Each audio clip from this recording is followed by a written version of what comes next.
Today, I'll show you how simple it is to replace the TA-10 spindle in a Symmons Temptrol shower valve. Before we get started, there are two very important steps we must follow before disassembling a Temptrol valve. The first step is pretty logical. Turn off the hot and cold water supply lines to the valve. The second step is to open the valve to make sure the water is turned off completely and to release any residual water pressure. If you try to disassemble the valve while it's in the closed position, you'll likely do irreversible damage to the valve. If your valve has integral stops, you'll need to remove the escutcheon to access them. With the water off and the valve in the open position, we'll remove the handle first. After removing the handle, unscrew the dome cover by turning it counterclockwise. Using the wrench flats, loosen the cap assembly from the valve by turning it in a counterclockwise direction. It may take a little bit of force to loosen, especially if you have hard water or if the valve hasn't been serviced in a long time. When it's loose, spin the entire assembly out of the valve. It should spin out easily. If there's any resistance, stop and make sure the valve is in the fully open position. You should end up with the cap assembly and the spindle in your hand as one unit. Use the small adjustable wrench to loosen the packing nut. That's the small nut that helps make the watertight seal around the spindle.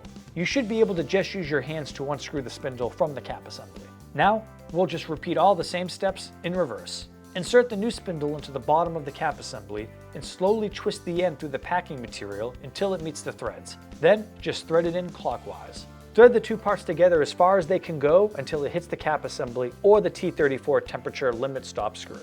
Remember that thin cap gasket that was included with the new spindle? Well, now's the time to put it on.